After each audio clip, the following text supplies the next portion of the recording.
From people who got the ability to see beyond the world's view, to people who got to be masters of their craft, here are 8 people who got superpowers by total accident. Number 8. Tommy McHugh. Tommy McHugh had a history of doing very bad things. He would get into fights at bars, he would do an assortment of drugs, and he was known to be a jerk in his personal life.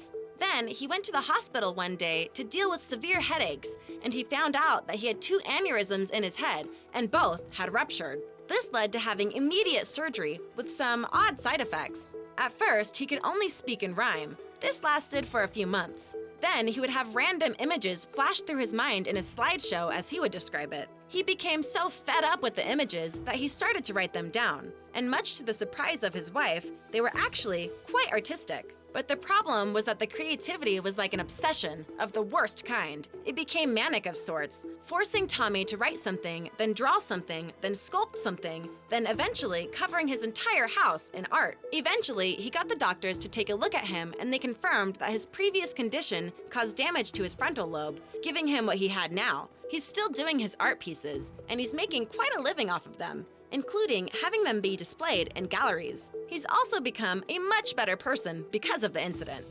Number 7. Jason Padgett. The year was 2002, and Jason Padgett was having the time of his life. He had just come off a date, and he was leaving to go home, when all of a sudden, 2 men jumped him, beat him down, stole his money, and ran off. The doctors that examined him stated that all he had was a concussion, but a little while after he went home, he started to see things he couldn't explain. When he would go outside, he would see light hitting things like cars and leaving objects like triangles floating in the air. This sense continued to grow and nearly drove Jason insane. For 3 years, he kept inside and to himself in order to try and fight what he saw, but eventually he gave up and decided to draw what he saw, and it was here that his superpower was discovered. Because he wasn't just drawing random shapes, he was drawing fractals. If you don't know, fractals are complex mathematical formulas that are said to make up the world in a math sense.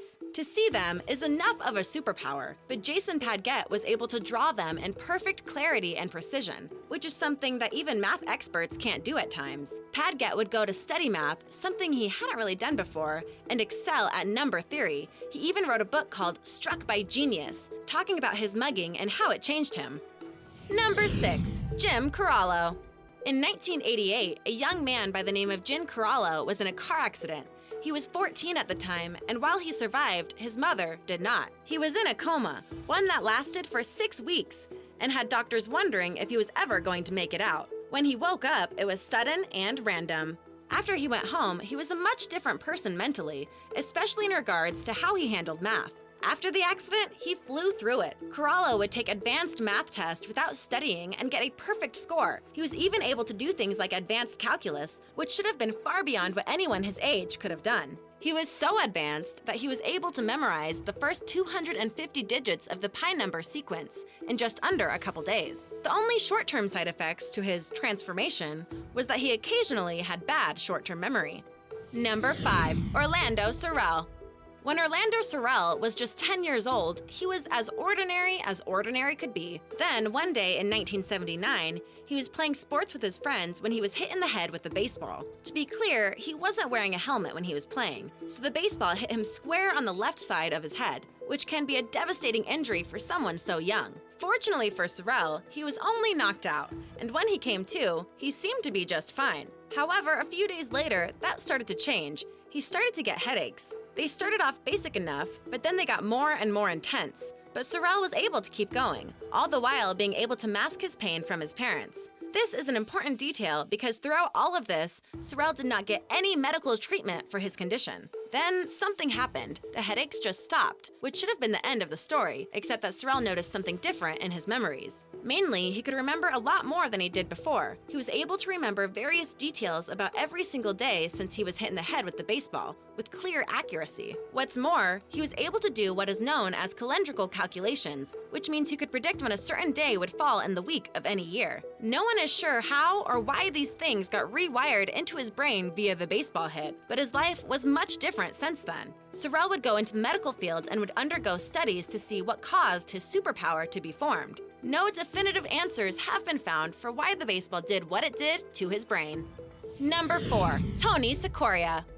Toni Sakura was literally hit with a bolt from out of the blue, aka a lightning strike. His strike was very unexpected because during a thunderstorm, he decided to pull over and call his mother via a payphone. When the conversation was done, the lightning bolt came down, struck the phone, and electrocuted him, which in most cases would have ended with him being dead on the spot. In fact, Toni himself thought he was dead right before coming back to life. I floated up the stairs. My consciousness came with me. I saw my kids, had the realization that they would be okay. Then I was surrounded by a bluish-white light, an enormous feeling of overwhelming peace. The highest and lowest points of my life raced by me.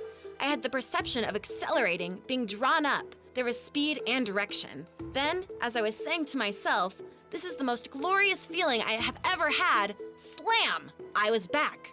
After a few days of shaking off the effects of the bolt, he had an urge to listen to piano music, which he had never done before, never even had a lesson, yet the compulsion was there. And after a while, he decided that he wanted to play the piano because he had music going on in his head that wasn't like piano music he listened to. It was original. Eventually, he wrote his own piece called The Lightning Sonata and has performed in places all over the United States. He has also been featured on TV shows, documentaries, and more. Lightning has been known to affect people in various ways, but clearly, Toni is one of the most unique in the bunch. Number 3. Ken Walters.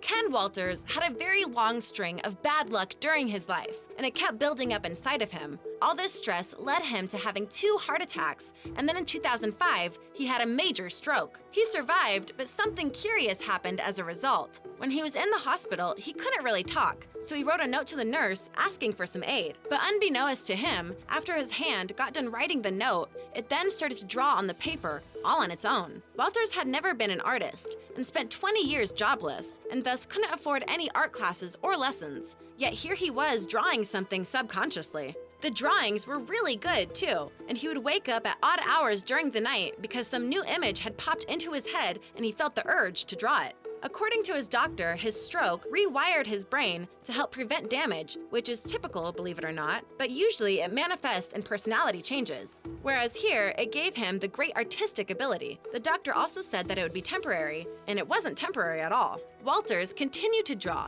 and eventually went into graphic design, which is where he became famous because he would sell his art online and became a huge hit via the online game Second Life. This led to companies like IBM and more buying his abstract and detailed art pieces. Eventually, he would get another video game to buy his art. The company Electronic Arts saw his works and hired him to help make some of their creatures for the hit game Spore. So while he did have the worst luck in his life at one point, it led to a major turning point that saved his life.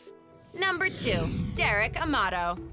In 2006, Derek Amato was at his friend's party in Denver, Colorado, and he decided to dive headfirst into their pool. The pool wasn't very deep, and he bashed his head on the bottom of the pool. He woke up in the hospital with the diagnosis of a severe concussion and was told by the doctors that he would have severe headaches from now on. He would have memory loss, and 35% of his hearing was now gone. But to his amazement, after this incident, he started to see things when he closed his eyes. Mainly, he saw shapes in the dark, and they were moving in certain ways. At first, he thought it was just after images of lights, but then he realized they were musical notes and movements. As I shut my eyes, I found these black and white structures moving from left to right, which in fact would represent in my mind a fluid and continuous stream of musical notation. My fingers began to scale piano keys as if I had played for my whole life.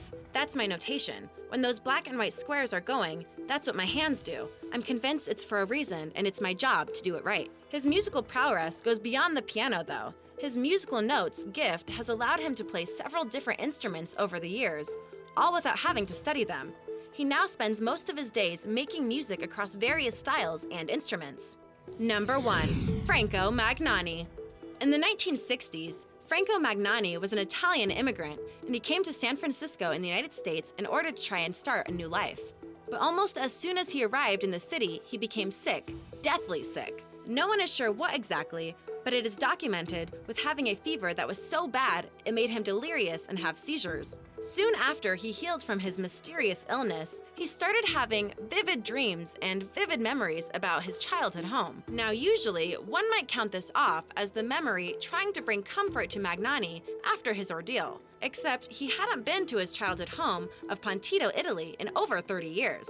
Wanting to get the memories out of his mind, he started to paint them based on what he remembered, something he rarely had done before as he was a cook and a woodworker primarily. After doing multiple pictures of incredible quality, someone went to Italy and took pictures of the places that were in the paintings. Aside from some perspective and zoom inconsistencies, which can be attributed to his memories via his height in childhood, they were perfect recreations. Magnani later became known as the memory artist and was known to sometimes drop everything mid-task because a new vivid memory had popped into his mind and he knew he had to draw it. His work is in art galleries where they are shown next to the real-life pictures so that people can see the startling accuracy of his work. It's a wonder that something so artistic came from something so simple as a sickness. More than likely, the seizures that he had altered his brain in such a way that it allowed his memories to become more vivid, but will likely never truly know the truth. Thanks for watching! What do you think of these people who got superpowers because of random accidents? Can you believe their luck? Let me know in the comments below. Be sure to subscribe and I'll see you next time. Bye!